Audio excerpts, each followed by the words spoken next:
Hello दोस्तों, आज हम आहार नाल से जुड़ी हुई एक प्रमुख बीमारी, एक विशेष बीमारी जिसे कि हम अक्लेजिया कार्डिया बोलते हैं, इसके बारे में चर्चा करेंगे और ये समझेंगे कि इसका इलाज कैसे किया जाता है। अक्लेजिया कार्डिया, जैसा कि नाम से ही प्रतीत हो रहा है, इसके अंदर आहार नाल के निचले सिरे का वाल्व खाते वक्त नहीं खुल पाता और यह टाइट हो जाता है। धीरे धीरे जैसे बीमारी आगे बढ़ने लगती है, आहार नाल के कॉन्ट्रैक्शन भी चले जाते हैं। तो दोस्तों, अक्लेजिया कार्डिया को समझने से पहले हमें ये समझना होगा आहार नाल, जिसे कि हम इसोफेगस बोलते हैं, इसका क्या रोल होता है डाइजेशन के अंदर। इसोफेगस आहार नाल और फूड पाइप, जैसा नाम से प्रतीत हो रहा है, फूड पाइप, इसका काम खाने को थ्रोट से आमाशय तक ट्रांसफर करने का होता है। ये एक सिंपल पाइप जैसा नहीं होता, इसके चारों तरफ एक न्यूरल नेटवर्क होता है और इसके अंदर एक कॉन्ट्रैक्शन होते हैं जिसे कि हम पेरिस्टाल्सिस बोलते हैं, और इसके निचले सिरे पर एक टाइट वाल्व लगा होता है जिसे कि हम लोअर इसोफेजियल स्फिंक्टर बोलते हैं। जैसे पेशेंट खाना इंजेस्ट करता है, न्यूरल नेटवर्क द्वारा एक पेरिस्टाल्सिस यानी कॉन्ट्रैक्शन इसोफेगस में स्टार्ट हो जाते हैं और इन कॉन्ट्रैक्शन का फोर्स ग्रेविटेशनल फोर्स से भी अधिक होता है। ये कॉन्ट्रैक्शन इतने तीव्र होते हैं, इतने तेज होते हैं कि यदि पेशेंट उल्टा भी लेट जाए तो ये कॉन्ट्रैक्शन जो खाना थ्रोट से है उसको ट्रांसफ़र कर सकते हैं आहार नाल के निचले सिरे तक और पेशेंट का डाइजेशन हो सकता है। तो अब हम ये जानेंगे कि अक्लेजिया कार्डिया के अंदर पेशेंट को क्या क्या सिम्टम्स होते हैं।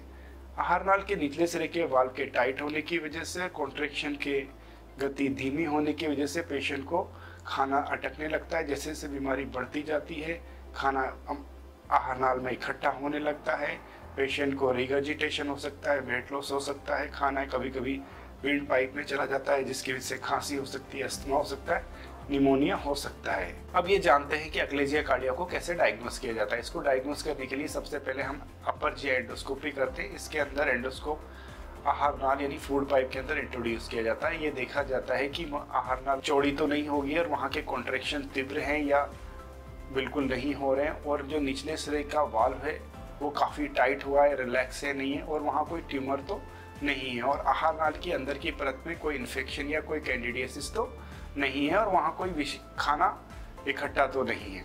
तो ये सारी जानकारी एंडोस्कोपी द्वारा दी जाती है।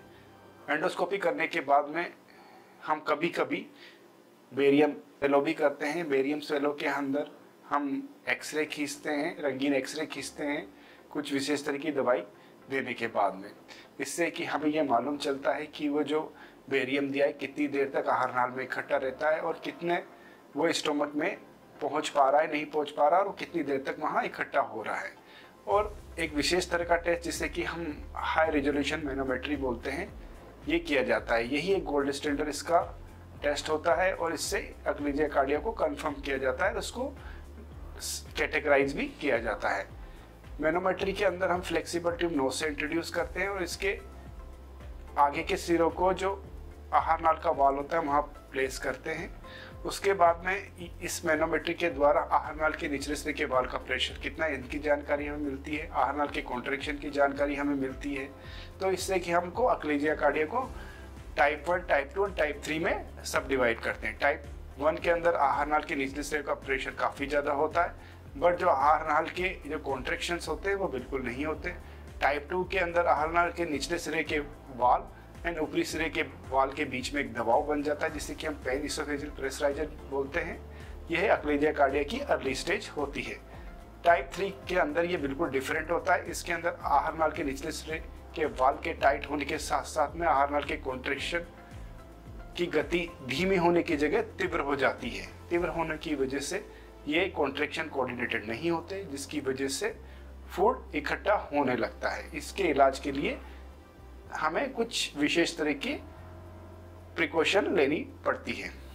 तो दोस्तों, हम जानते हैं अक्लेजिया कार्डिया का इलाज कैसे किया जाता है। अक्लेजिया कार्डिया के इलाज के लिए एंडोस्कोपिक ट्रीटमेंट होता है और सर्जिकल ट्रीटमेंट होता है। एंडोस्कोपी के द्वारा हम बलून को ले जाकर आहार नाल के निचले के सिरे जहाँ वाल्व टाइट होता है वहाँ फुला देते हैं और इससे आहार नाल के वाल्व को रिलैक्स करने की कोशिश की जाती है।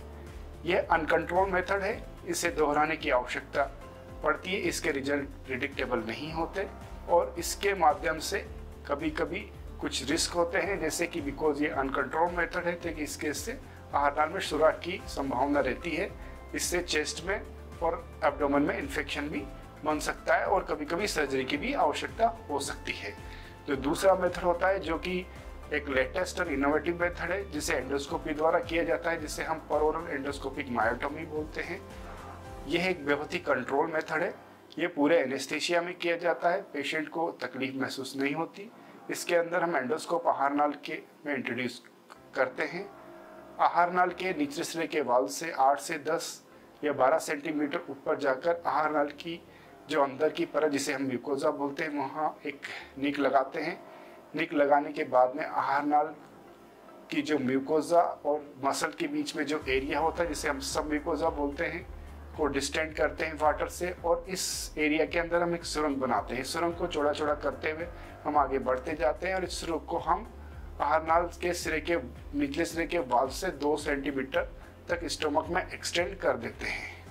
एक्सटेंड करने के बाद में जो वहाँ की टाइट मसल्स है वाल को कि उसको हम कट एंड ओपन करते हैं। बिकॉज ये बहुत ही कंट्रोल मेथड है, पूरा एंडोस्कोपी के माध्यम से होता है और पूरा विजुअलाइजेशन में होता है। तो ये इसके अंदर हम देख सकते हैं कि हम फाइबर द्वारा काटते हैं, तो ये इससे होने वाली कॉम्प्लिकेशन के चांसेस काफ़ी कम होते हैं और इसके रिजल्ट काफ़ी लंबे टाइम तक बने रहते हैं और इससे होने वाली कॉम्प्लिकेशन भी काफ़ी कम है। ये पूरा एंडोस्कोपिक मेथड है, इसमें सर्जरी से लगने वाले जिस स्कार नहीं पड़ते, इसमें कोई स्कारलेस सर्जरी होती है। इसके बाद में रिकवरी बहुत फास्ट होती है, फुली एनेस्थेशिया में किए जाते हैं और इसके रिजल्ट होते हैं लंबे टाइम तक बने रहते हैं और इसकी जो एफिकेसी है वो सर्जरी के इक्विवेलेंट है, इवन दो टाइप 3 एक्लेजिया के अंदर, क्योंकि हम बहुत काफ़ी ऊपर से इसोफेगस की मसल को काट सकते हैं। इसकी इफेक्टिवनेस टाइप 3 के अंदर सर्जरी से भी ज़्यादा है। तो दोस्तों मैं कहना चाहूँगा परओरल एंडोस्कोपिक मायोटोमी एक बहुत ही इफेक्टिव एंडोस्कोपिक ट्रीटमेंट है एक्लेजिया कार्डिया के लिए और इससे जो आपको रिजल्ट मिल सकते हैं, सर्जरी कराए बिना सर्जरी के इक्विवेलेंट रिजल्ट मिल सकते हैं और कभी कभी सर्जरी से बेटर भी रिजल्ट मिल सकते हैं। एक्लेजिया कार्डिया से संबंधित और जानकारी करने के लिए आप हमें हमारे YouTube चैनल, फेसबुक, इंस्टा पे हमें फॉलो कर सकते हैं या हमारे दिए गए नंबर पे हमें कॉन्टेक्ट भी कर सकते हैं। धन्यवाद।